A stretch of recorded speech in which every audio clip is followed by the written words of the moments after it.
Hey everybody, welcome back to the Between the Rallies podcast. This is episode 4 and I am your host, Kyle. Let's get right into this, off the bounce. This week, I am getting ready for my trip to Japan. I'll be in Japan for 2 weeks and I'm super looking forward to it. I have open play events on the east side of Tokyo, the west side of Tokyo. Shout out to the sponsors, 11624, Belair, Bodie, You Dripping, Cookie Grips. All you guys sent a lot of stuff that I'm going to be out there giving away at these events. It's going to be a ton of fun. I'm just really excited to see the growth that the sport has seen in a year since I was there last. Going to get a lot of content. It's going to be really cool to share some of my experiences with you guys when I get back. Hopefully I get a couple cool interviews from some of the club leaders and organizers where I'm out there, but I'm totally looking forward to that. Special on this week's podcast is I actually had a guest interview this week. This guest, he's taught over 5,000 people how to play pickleball, and I'm talking from Wimbledon pros to Fortune 500 execs. But now he's taken his passion into the prisons. He's taught murderers in Rikers Island all the way to San Quentin. It's pretty amazing. He's using pickleball to change lives in the prison, and he seemed like a perfect guest for what I'm trying to accomplish with this podcast. So tune in real quick and watch my interview with Roger Belair. Hey, good morning, Roger. Can you hear me? Yeah, I sure can. Can you hear me, I hope? I hear you great. Oh, that's great. How are you doing today? We're doing great. I'm really looking forward to this. All right. Well, let's go ahead and get started. So hold on a second. Let me grab a hat. Absolutely. You look much better than I do with my bald head. I think you look great. Oh, okay. Now I'm back. There we go. All right. You ready to get started? Yep. All right. Well, thanks for joining me on my show. My show is called Between the Rallies. My goal here is to get into some topics in pickleball that we don't see as much, get in kind of what the community of pickleball is really doing for kind of the broader scope around the country. Me and you, we love pickleball. We're passionate about it, but pickleball does a lot more than, just provide joy for us at the park. And I'm really trying to highlight some of that. So thanks for coming on to the show. Let's start out with taking me back to the beginning. So when did you first play pickleball and what got you hooked? Oh, geez, I've been playing for about 15 years. I heard about it down at the club and I said, this is something my wife and I maybe can do together. So I played down there, loved it just like everybody else does. And coming from a professional speaking background, I said, boy, this wouldn't be hard to teach. So I started teaching at the community center and it's just kind of bloomed from there. So I did see that you coached at like a regular resort and stuff. So what brought about the passion or the idea to bring your teaching into the prisons? Well, we watched 60 Minutes most Sunday nights. Leslie Stahl in 2017 had a segment on Sheriff Tom Dart, who does his best to run Cook County Jail in Chicago. And you can just imagine what a challenge that is. I mean, yeah, Chicago, they have more than one homicide a day. But wild. Yeah. And so what was happening, Kyle, is I watched the guys and they're just kind of sitting around, they're playing cards, they're watching TV. And I said to my wife, they should be playing pickleball. They not only would get exercise, but they'd learn life skills like being a good teammate and that type of thing. And she gave me kind of a polite nod. And a couple minutes later says, I know what, I'll go back there, I'll bring all the equipment, pay my expenses, and I'll teach those guys pickleball. So that was it. I wrote Sheriff Dart a letter. He knew nothing about pickleball, put it on the side of his desk. But I understand that night he said to his family, he's got 3 kids, God, I got this letter from some guy in Seattle, something about balls and pickles. 8-year-old daughter puts her hands on her hips and says, Dad, I'll tell you about pickleball. So that was it. Love it. I love it. So I was reading, I know you have a documentary coming up, and I was reading some of the quotes. And one of your quotes was, today's inmate is tomorrow's neighbor. And I know you were bringing up life skills. So what are some of those life skills do you think pickleball actually translates directly into being a better person on and off the court for these inmates, that are rehabilitating and going to reenter society at some point? Well, you're absolutely right. 95% of all inmates get out. All right. So it's only a matter of time. And I was talking to the head of recreation for California. And she told me that the recidivism rate of that's guys that go back into prison, about 65%. And she said, Roger, so we've been studying this issue. We want to drive it down. You got countries like Norway, it's 15%. We know there's three things need to happen for somebody to get out, stay out. First of all, they need a job, obviously. They need income. But Kyle, 50% of all ex-inmates are still looking for work a year after getting out. Second of all, they need support. Normally you think about that as a family. But the third thing they need is community. Mm-hmm. And here's a way that a guy can grab a paddle, go down to the local court, make new friends, get some exercise, interact with other people other than his former friends who got him in trouble. So she says, bingo. I think that's where pickleball is really going to be productive.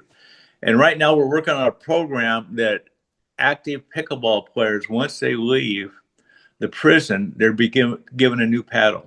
And I'm really excited about that. Okay, I love that. Is there any way, so going into my next section, my viewers that are watching that were interested, you have a few projects coming up. I know you have this documentary and you've got this program going. Any of my viewers and followers that this reaches, is there any way that they could get involved, either following your projects or even assisting? I know brands watch my show and stuff. Like, what could we do to help your program grow? Well, here's what happened. I was doing this on my own. I started out in Chicago. I ended up back in New York City, a place called Rikers Island. Maybe you've heard of it. Yeah, I think we've heard of that one. Yeah, I ended up at a place called San Quentin, who had more people on death row than any other place in the Western Hemisphere.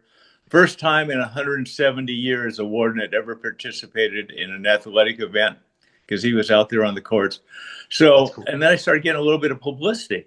And what would happen is people would come to me and say, this is terrific. I can see the benefits. I got a prison down the street. I want to get involved, but I don't know what to do. Will you tell me what to do? And my answer was, yeah, I love to tell people what to do. Sometimes I like to tell people where to go. All right. So here's the steps you need to take. You need to contact the warden. You need to send them some documentary testimonials, that type of thing. And so it started happening. Then I connected with a woman out of Connecticut, and she said, let's form a nonprofit, which we did. It's called PICL, for Pickleball Incarcerated Community League. The website is PICLEAG, this word league.org. I'll make sure I put that in the show notes. Oh, that's terrific. But here's what's happened. Is right now we're in 24 states. We're in 77 prisons. There's about 140, 150 people teaching on the inside. So it's gotten to be much bigger than I am in my efforts. And isn't that wonderful? Because the type of testimonial letters I get back from inmates as well as wardens is just phenomenal. Mm-hmm. And so maybe some of your viewers might have an interest in either following us or getting involved. Something you said that really resonated with me was about them finding a community. A quote popped in my head, you're the sum of the 5 people you spend the most time with. So I feel like getting out and finding that community definitely is a benefit to them re-entering society. So I really love that. Your mission's like, it hits home. And I really, I think you're doing some good in the world, and I love to see it. Well, it's great. And the feedback from the volunteers is just awesome. I had somebody tell me the other day, they get more out of it than anything, perhaps the inmates. But what happens is when you walk into a prison, you're a rock star. Mm-hmm. They love to have people come in and share things with them. And who doesn't love pickleball? It's one of those things that everybody can play on the inside. It's not like basketball, which is very popular, but it's dominated by the young, the tall, athletic, right? Mm-hmm. So I do like to keep these pretty short, just so they're super digestible and we can get this out to everybody. Do you have like 1 or 2 like really cool stories you'd love somebody to hear about? Maybe like a fun anecdotal experience like you've had during this process? Well, I started to tell a story about the warden showing up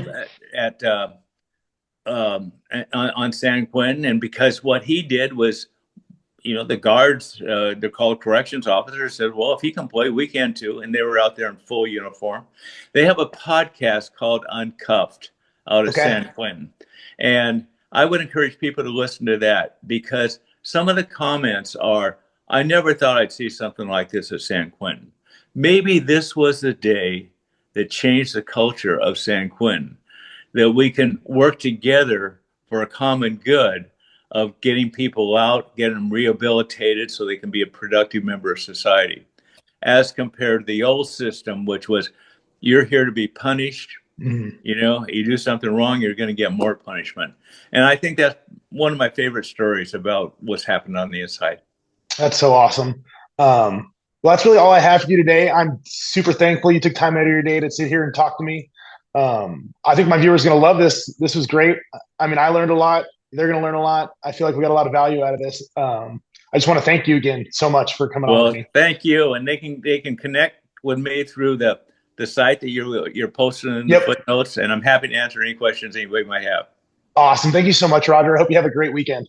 Terrific. Man, that was an awesome interview. I was super blessed to have Roger come on the show, and it was super exciting to learn some of that stuff that he's doing around the country. Personally, once it warms up here, I'm going to get involved. We actually have some Pickleball in Prison programs going on here in Boise and Idaho and stuff, so I'm going to try and get out there and play with some of the inmates and get kind of a first-hand experience of, you know, what's going on and how pickleball's changing. So, again, thank you, Roger, so much for coming on the show. It was awesome having you. All right. In the bag, what are we hitting this week? Dun, dun, dun. The big one. The Gherkin Draco. I got this bad boy. He's got about 4 grams of weight on both sides, rocking a flick weight on the bottom.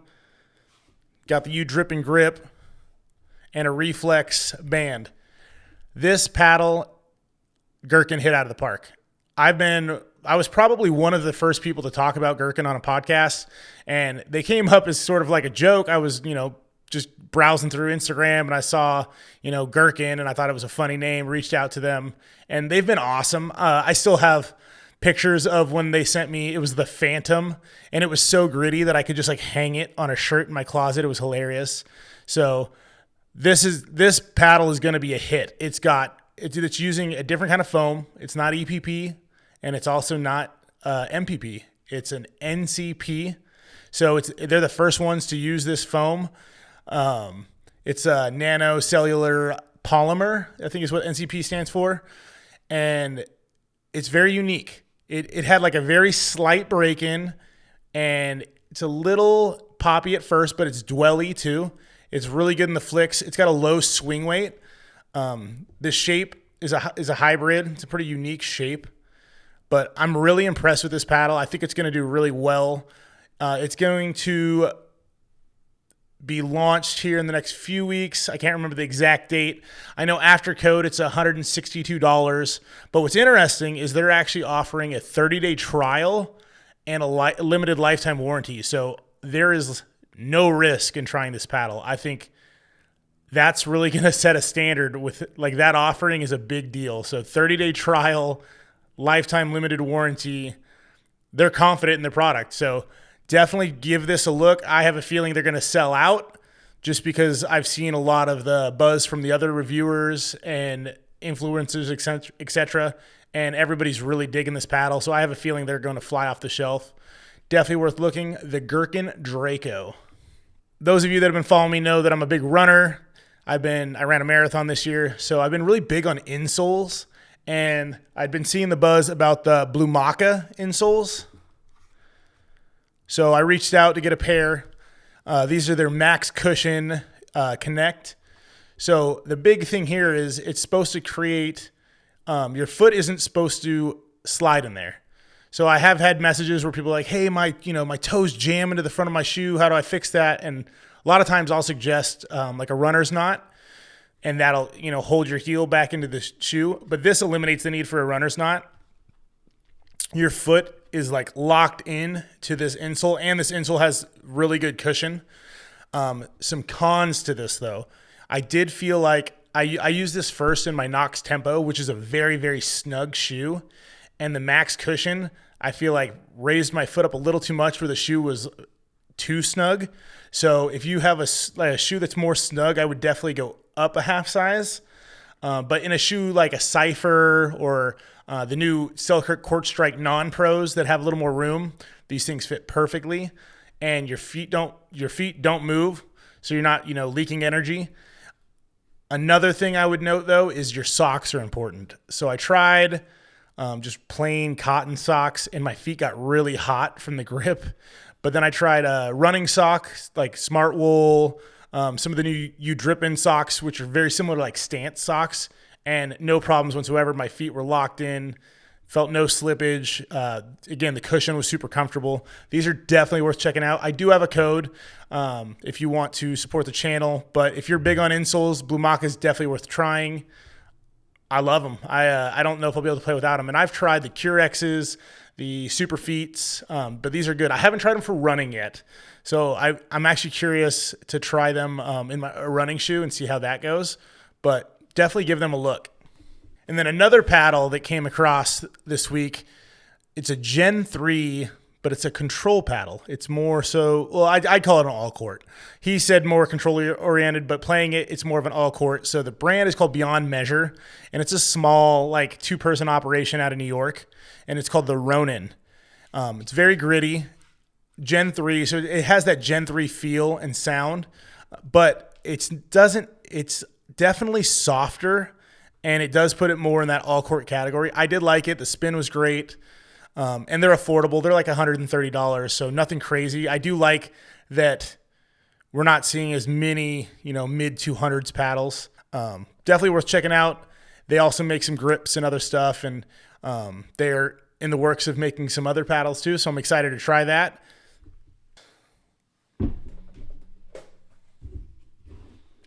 Bam. All right.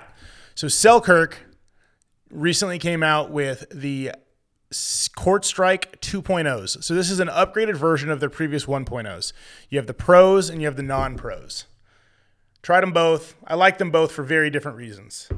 The non-pros, let's talk about those first. They're $108, and both models offer the 6-month warranty on the soles, which is crucial because a lot of us blast through our shoes, so we'll actually need those warranties. The non-pros were more breathable, and they fit a wider foot a little better, which I know some of you guys out there have wide feet and you're always talking, so there's definitely more room in the non-pro than the pro. The pro is definitely a more aggressive shoe. It's a snugger fit. I felt like I was locked into it a little more, but I also felt like there was more meat on it laterally, so I felt a little more stable in the lateral movements. But it didn't breathe as well. My feet definitely sweat more in the pros than the non-pros. The pros come in at $128. I do have a code. I think you get a gift card with it, and it supports the channel if you end up getting these. But yeah, so it's going to be $108 on the non-pros, $128 on the pros. So pretty aggressive pricing, and this is definitely a step up from their last shoe. The 1.0s were still better than their first attempt, but Selkirk's continuing to make their shoes better, which is cool. And the 6-month warranty is a solid deal. And that's all I had for In the Bag. All right, around the net. So what's going on in the pickleball world? The musical sponsors continues. ALW landed at Franklin. Franklin has a powerhouse of a roster right now. I know there's talk of the Johnsons leaving. I haven't seen anything confirmed on that yet, but as of now, you have ALW, the Johnsons, Hayden, Paris, absolute powerhouse roster. ALW is getting her own paddle. It's called the Aurelius, which I guess means the golden one in Latin, kind of fitting. I wouldn't be surprised if we do see Paris leave, because I do feel like ALW casts a pretty big shadow. She's definitely going to be the headliner for that brand. Also, Will Howes is getting his own paddle. We saw there's some photos out there on Instagram of his new C45, so he's got his own signature model out there. What else did we see for sponsors? Rachel Rohrenbacher ends up at Friday, as well as Kyle Kazuda. Two big names ending up at Friday. This is a big deal for Friday. Friday has always been a solid paddle at a budget price, but you never really associate Friday with pro play. You think of like the funny skits and the funny YouTubes, which is cool because like Kyle has a huge YouTube. So it is cool that he teamed up with Friday. I'm sure they're going to make some great content together. But I do think Rachel going to Friday really gives that brand some kind of street credibility. And she's going to be playing, I think she's playing the Fever, and then they have a new paddle called the Aura coming out. So they said they'd send me one here in the next couple weeks. Excited to try that. But I'm super excited to see where Friday goes. And now that they're in the pro space, I'm sure they're just going to grow. And we'll see if they sign some more pros. But congrats to Rachel and Kyle. That's a big deal. Who else? Hayworth ends up at Luz. So that Luz is already blown up this year. And I think Hayworth signing with Luz really solidifies them as a brand to be reckoned with. So cool. That was very cool. On a sad note, though, so we see all these new pros, or all these pros going to new sponsors. My personal favorite female player in pickleball retired. Vivian David. Right after we saw that her and Thomas were no longer with Carbon, she announces her retirement from pickleball. And when I first started watching pro, Vivian David has always been my favorite. She gets out that she's by far the most positive partner I've ever seen. Like, she's the dream partner, always smiling and, you know, always encouraging to her partner. I don't think I've ever seen her eye roll her partner ever. And she just gets out there and battles. So it's going to be sad to not see her out there. But it sounds like she is going to pursue coaching, which with that type of personality, I'm sure she's going to absolutely crush it in the coaching world. I would take a lesson from her just to hang out with her because she seems like a very pleasant person to be around. So shout out to Viv. I hope she crushes it in her future endeavors as a coach. And then the last thing I have for Around the Net is we got the Masters coming up this week, so that'll be exciting. We're going to see a lot of new paddles in people's hands, and we're going to see some new partnerships. So it should be a really exciting week. It's been a while without any pro pickleball, almost a month. So I know we're all chomping at the bit to watch some pro pickleball. So stay tuned to the Masters this week. We'll see what happens there. All right, let's get into mail call. First question from Speak Pickleball, my boy John. How important is cardio versus lifting for pickleball? Ooh, I like this. I like this question because I feel like there's kind of a two-sided answer. I think lifting is super important for injury prevention.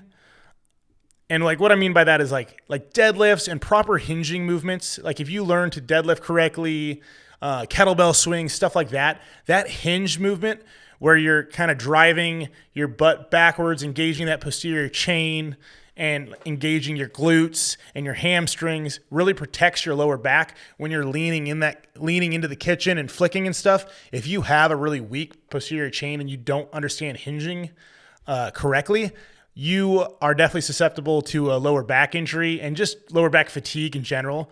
So I think lifting for injury prevention, and then I would say cardio is equally important, but more so you don't get fatigued in a tournament. Also, as you get tired cardio-wise, you're under stress, you make worse decisions. So I do think cardio helps you stay in a point longer. If you're not tired, you know, your head's more clear, you're able to make sound decisions.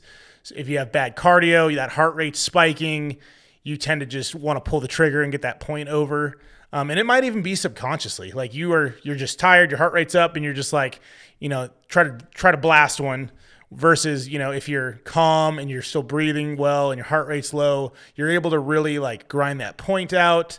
And if you look at the pro level, like those guys are in really good shape. And that's why you see some of these 100-point, you know, or 100 shot points, because they have the ability and the cardio to just grind and keep grinding until there's a ball left up to put away. And I think at the lower levels, when you see somebody get tired, you see them pull the trigger too early. So I would say cardio for that, and then I would say lifting for injury prevention. Hope you like that answer. All right, so we have a question from B. Stalmer. Will Yola come out with a foam paddle? So we recently had Eric White in town, and I got a chance to play with him out at Lifetime Fitness. And I did ask him about foam. He had some prototypes for the Pro 5, and he did say that they were not planning the next paddle. This is how he worked. The next paddle was not going to be foam. So I can't answer that question whether I assume they're going to make a foam paddle at some point just because everybody is. But he was pretty adamant that the next paddle that the pros would be playing with, the Pro 5, was not going to be a foam paddle. All right, and then the last question, I'm only going to answer this. I get this question a lot, so I'll answer it one last time. But from I'm going to butcher your name, Seth Merle. Are you considering a co-host or staying solo with targeted guests? So I've had several offers for people to be the co-host of the show. And again, I appreciate you guys. I'm a little jaded on the co-host dynamic right now. I'm not saying I won't ever have a co-host, but, my recent experience as a co-host is, I thought I was building something with somebody when in reality, we weren't building anything together. And that's how it ended. So I'm a little jaded on that whole co-host-host dynamic right now.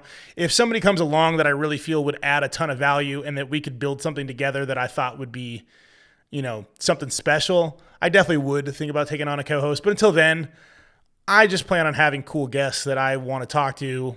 Again, it could be other hosts of, I would have other hosts of podcasts come on and do the show with me. But I really want to, interview people that are doing things in the community with pickleball that are special. So I'm going to try and stick with that, at least for now. Maybe it'll be a big dud, but I love doing it. And, this is something I'm passionate about. So for the time being, no plans for a co-host, but love you guys for asking to co-host. All right. I only got one topic for Smash or Pass. All of these award lists. You got the Dink that's got their award list, and then the Kitchen gets angry and comes out with their power list. And I think these are kind of lame. I'm not going to lie. And the only reason I say that is because I feel like last year, the Dink Awards, the Pickle Pod won their own awards. I feel like this is just like a way for people to give themselves their own flowers. I think this is like if I were to start a best podcast award, and I'm like, podcaster with the best biceps, and just kidding, that wouldn't be me. That would definitely be John Q. But you get what I mean. I think you would need almost like a third party doing these awards where they're not in their own awards, for some legitimacy. So I'm a pass on those. I think I know they're kind of cool, but I think they're kind of lame. And that's all I really have for the week. Again, I'm focused on getting my gear all ready to go to Japan. Super excited for that. If you guys liked the show, thought Roger was a cool interview, if you gained any value, if you laughed, anything, please share the show. Help me grow the show. I appreciate all the support so far. It's been awesome, and I can't wait. My next podcast will be while I'm in Japan, so the set will be a little different. I don't know where I'm going to shoot it yet. Could be in a hotel room. Could be at a pickleball court. We'll see. I'll figure that out once I get there. But until then, I'll catch you guys between the rallies.